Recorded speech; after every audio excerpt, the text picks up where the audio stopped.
آیت نمبر 69 ہے۔ اللہ تعالی کا فرمان ہے، الم ترا، کیا آپ نے نہیں دیکھا، الی الذین، ان لوگوں کی طرف جو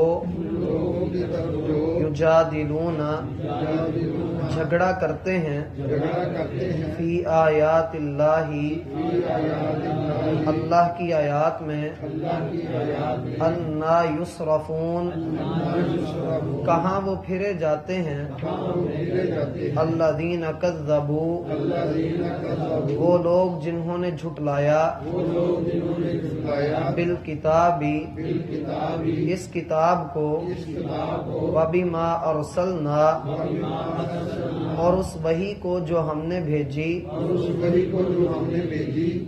بھی، اس کے ساتھ، رسولنا، اپنے رسولوں پر، فسوف یعلمون، تو ان قریب وہ جان لیں گے۔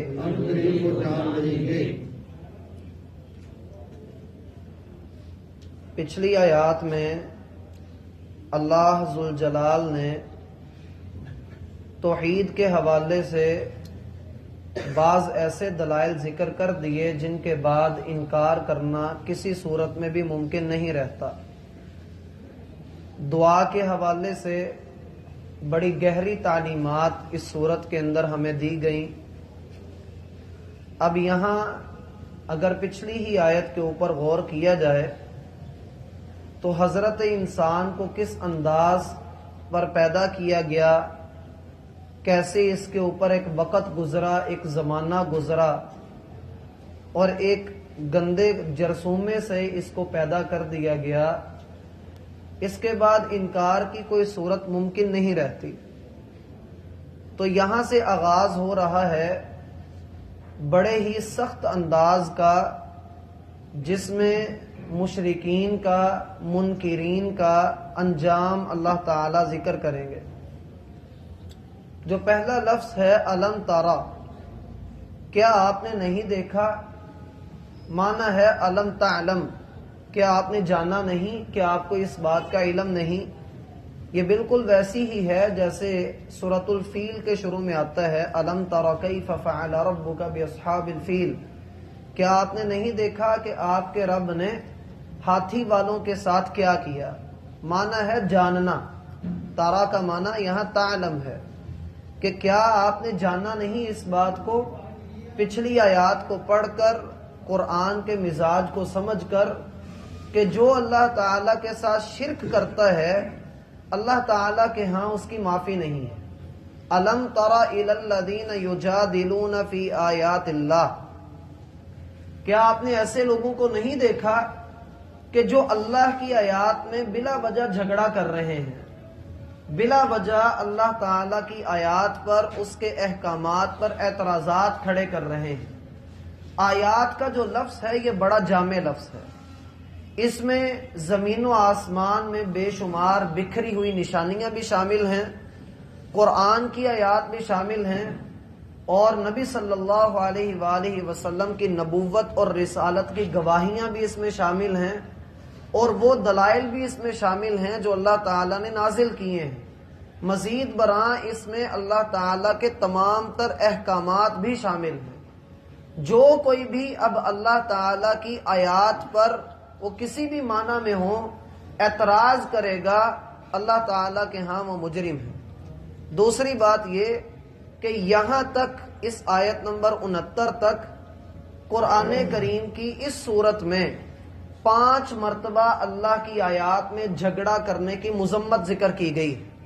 سب سے پہلے آیت نمبر 4 میں ہم نے یہ بات پڑھی تھی، پھر آیت نمبر 35 میں پڑھی تھی، پھر آیت نمبر 56 میں پڑھی تھی، اور اسی طرح سے ایک اور جگہ پر ہم نے پڑھا تھا، اور 69 نمبر آیت میں بھی یہ ذکر آیا ہے کہ اللہ تعالیٰ کی آیات میں جھگڑا کرنا، اللہ تعالیٰ کی آیات پر اعتراض کرنا، بلا وجہ کی بحث کرنا۔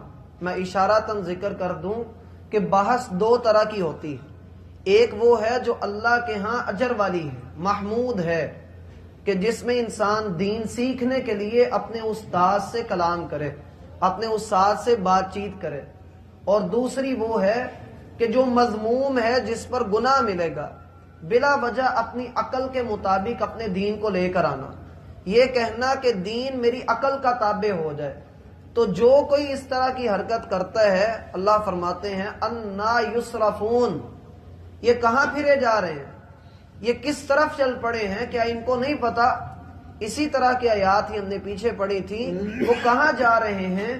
اسی طرح ہی یہ لوگ سیدھے رستے سے بھٹکا دیے جاتے ہیں، جو اللہ کی آیات کو دل تو ان کے ایمان لا چکے ہیں، مانتے ہیں کہ یہ سچی آیات ہیں، لیکن ان کی زبانیں اور ان کے عمل ساتھ نہیں دیتے۔ انا یصرفون، یہ لوگ جا کدھر رہے ہیں؟ پھر فرمایا ان کا مزید جرم یہ ہے جو بندہ اللہ کی آیات پر، احکامات پر اعتراض کرتا ہے۔ یہاں یہ بات بھی ذہن میں رکھیں کہ جب کوئی بندہ اللہ کی احکامات پر، اللہ کی آیات پر اعتراض کرتا ہے تو وہ دو طرح سے اعتراض کر رہا ہوتا ہے، دونوں میں سے کوئی ایک وجہ ہوتی، یا تو وہ اپنی زبان سے اللہ کی آیات پر اعتراض کرتا ہے، یعنی وہ یہ کہہ دے کہ قرآن میں ایک جگہ پر تو یہ کہا گیا، دوسری جگہ پر اس کے عین مخالف بات کر دی گئی، حالانکہ ایسا ہوتا نہیں ہے، یہ انسان کی عقل ہے جو ایسا کر جاتی ہے۔ یا یہ ہوتا ہے انسان زبان سے تو کچھ نہ کہے لیکن اپنے عمل سے پیچھے ہٹا رہے، مثلا شریعت کا حکم یہ ہے کہ داڑھی نہیں کٹوانی، شریعت کا حکم یہ ہے کہ نماز نہیں چھوڑنی، شریعت کا حکم ہے کہ جھوٹ نہیں بولنا، غیبت نہیں کرنی۔ جب یہ سارے احکامات آ جاتے ہیں اور انسان ان پر عمل نہیں کرتا تو گویا وہ بھی اللہ کی آیات میں جھگڑا کر رہا ہے۔ جو فطری احکامات اللہ نے نازل کر دیے ہیں، جو ہماری اصلاح کے لیے، ہمارے لیے اللہ رب العالمین نے مرتب کیے ہیں، اگر ہم ان احکامات کو نہیں مانتے، زبان سے تو لگے ہیں لیکن ہمارا دل ساتھ نہیں ہے، تب بھی ہم اللہ کے ہاں مجرم ہو جائیں گے۔ فرمایا فلا وربک لا یؤمنون حتی یحکموک فیما شجر بینہم، اے محمد صلی اللہ علیہ وآلہ وسلم، آپ کے رب کی قسم، یہ لوگ اس وقت تک مومن نہیں ہو سکتے، ایمان والے نہیں ہو سکتے، جب تک اپنی زندگی کے ہر معاملے میں آپ کو اپنا رہنما تسلیم نہ کر لیں اور اپنے دل میں بھی کسی قسم کی کوئی خرابی، کوئی کجی نہ پائیں، ان کا دل بھی آپ کے لیے جھکا ہوا ہو اور نظریں بھی جھکی ہوئی ہوں۔ فرمایا الذین کذبوا بالکتاب وبما ارسلنا بہ رسلنا، انہوں نے اللہ کی کتاب کو بھی جھٹلایا اور اس وحی کو بھی جھٹلایا جو وحی اللہ نے شروع آدم علیہ السلام سے لے کر اس محمد الرسول اللہ تک نازل کی ہے صلی اللہ علیہ وآلہ وسلم۔ یہاں ایک سوال ہے کہ مشرکین مکہ نے تو صرف اللہ کے رسول صلی اللہ علیہ وآلہ وسلم کو جھٹلایا تھا، تو پھر اللہ نے یہ کیوں کہا کہ انہوں نے سارے رسولوں کو جھٹلایا؟ قرآن میں اور بھی کئی جگہوں پر آتا ہے کہ جس جس قوم کو اللہ تعالیٰ نے عذاب میں مبتلا کیا، اللہ ان کا جرم ذکر کرتے ہیں کہ انہوں نے سبھی کو جھٹلایا۔ مثال کے طور پر قوم نوح کے بارے میں بھی اللہ کا یہی فرمان ہے کہ انہوں نے سارے رسولوں کو جھٹلایا، حالانکہ ہم جانتے ہیں کہ قوم نوح نے صرف اپنے پیغمبر کو جھٹلایا تھا۔ موسیٰ، عیسیٰ، زکریا، یحییٰ، الیاس، جتنے بھی اللہ کے نبی ہیں علیہم السلام، یہ سارے تو بعد میں آئے، تو ان کو کیسے جھٹلا دیا گیا؟ اس کا جواب یہ ہے، یہ غور سے سنیے گا، اس کا جواب یہ ہے کہ اصل میں اللہ تعالیٰ نے جتنے بھی نبیوں کو بھیجا ان سب کو ایک دین، ایک پیغام دے کر بھیجا، اور وہ تھا اللہ کی توحید کا پیغام۔ اب جس نے ایک رسول کو بھی جھٹلا دیا، اس نے گویا سارے رسولوں کی رسالت کو جھٹلا دیا، کیونکہ سبھی کا پیغام ایک۔ بات کی سمجھ آتی؟ فرمایا الذین کذبوا بالکتاب وبما ارسلنا بہ رسلنا، وہ لوگ جنہوں نے جھٹلایا ہماری کتاب کو اور اس چیز کو بھی جو ہم نے اتاری اپنے رسولوں پر، فسوف یعلمون، اب ان قریب یہ جان لیں گے۔ یہاں سے آغاز ہوتا ہے بڑے ہی دھمکی والے اور ڈرانے والے انداز کا، اور وہ کیا ہے؟ اذ الاغلال فی اعناقہم، جب توق ان کی گردنوں میں ہوں گے، جب توق ان کی گردنوں میں ہوں گے۔ یہ توق آپ نے دیکھا ہوگا، گلے کے اندر لوہے کا کڑا ڈال دیا جاتا ہے جس کے اندر کانٹے ہوتے ہیں جو گردن کے ساتھ بالکل لگے ہوئے ہوتے ہیں، اگر بندہ ہلے تو وہ اندر گھس جاتے ہیں۔ فرمایا اذ الاغلال فی اعناقہم، یہ جو توق ہوں گے یہ ان کے گلوں میں ہوں گے، والسلاسل یسحبون، اور زنجیروں میں وہ گھسیٹے جائیں گے۔ ہم صرف ترجمے پر اکتفا کرتے ہیں۔ حدیث میں آتا ہے کہ ان کے یہ جو ہاتھ ہیں ان کی گردنوں پر یوں کر کے باندھ دیے جائیں گے اور گردنوں میں توق ہوں گے، پھر ان کے اوپر زنجیریں لپیٹی جائیں گی، اور یہ زنجیر لوہے کی نہیں، آگ کی ہوگی، یہ آگ کی زنجیریں ہوں گی۔ یسحبون، پھر اس کے ساتھ وہ گھسیٹے جائیں گے۔ سورہ زمر میں ہم نے پڑھا تھا وَسِيقَ الَّذِينَ كَفَرُوا إِلَى جَهَنَّمَ زُمَرًا، کافروں کو اس دن ہانکا جائے گا، ڈنڈے کے زور پہ ان کو چلایا جائے گا جہنم کی طرف، گروہ در گروہ۔ یسحبون، ان کو دھکیلا جائے گا، دھکے دیے جائیں گے۔ فی الحمیم، کہاں؟ کھولتے ہوئے پانی میں، ابلتے ہوئے پانی میں۔ ثم فی النار یسجرون، پھر وہ آگ میں جلائے جائیں گے، پھر وہ آگ میں جلائے جائیں گے۔ یہ ایک بہت بڑے پروسیس کی طرف اللہ تعالیٰ نے اشارہ کیا ہے۔ جہنمیوں کے ساتھ یہ معاملہ ہوگا کہ یہ کبھی تو کھولتے ہوئے پانی پر پھرائے جائیں گے اور کبھی یہ جہنم کے اندر جلائے جائیں گے۔ اللہ تعالیٰ فرماتے ہیں وجوہ یومئذ خاشعہ، اس دن کچھ چہرے ایسے ہوں گے جو ڈرے ہوئے ہوں گے، وہ جہنم کے اندر کھانا مانگیں گے۔ لیس لہم طعام الا من ضریع، ان کو سوائے کانٹوں کے اور کچھ نہیں ملے گا۔ لا یسمن ولا یغنی من جوع، نہ تو وہ جسم کی صحت میں کچھ اضافہ کرے گا نہ بھوک مٹائے گا۔ سورۃ الواقعہ میں اللہ تعالیٰ فرماتے ہیں ہم ان کو فشاربون شرب الہیم ھذا نزلہم یوم الدین، ہم ان کو اتنا گرم اور کھولتا ہوا پانی پلائیں گے کہ جس سے ان کے ہونٹ بہت زیادہ سوج جائیں گے، اور جب وہ پانی پیئیں گے تو دو ٹکڑے ہو کر گر پڑیں گے لیکن مریں گے پھر بھی نہیں۔ فی الحمیم ثم فی النار یسجرون، پھر وہ جہنم میں جلائے جائیں گے۔ ایک جگہ پہ اللہ تعالیٰ فرماتے ہیں لا یموت فیہا ولا یحیا، نہ وہاں پر وہ مر سکیں گے نہ زندہ رہ سکیں گے۔ اور ایک جگہ پہ اللہ فرماتے ہیں کلما نضجت جلودہم بدلناہم جلودا غیرہا لیذوقوا العذاب، جب ان کی پہلی جلد جل جائے گی، سڑ جائے گی، تو ہم ان کو نئی جلد، نیا جسم عطا کریں گے تاکہ یہ عذاب کا مزہ چکھیں۔ ایک جگہ پہ اللہ فرماتے ہیں ان شجرۃ الزقوم، زقوم کا درخت طعام الاثیم، گنہگاروں کا کھانا ہے، کالمہل یغلی فی البطون، جو تلچھٹ کی طرح ہوگا، ایک جاگ کی طرح اندر داخل ہوگا اور انسان کے جسم کو پھاڑ کر رکھ دے گا۔ یغلی فی البطون، وہ جسم کو، پیٹ کو پھاڑ دے گا۔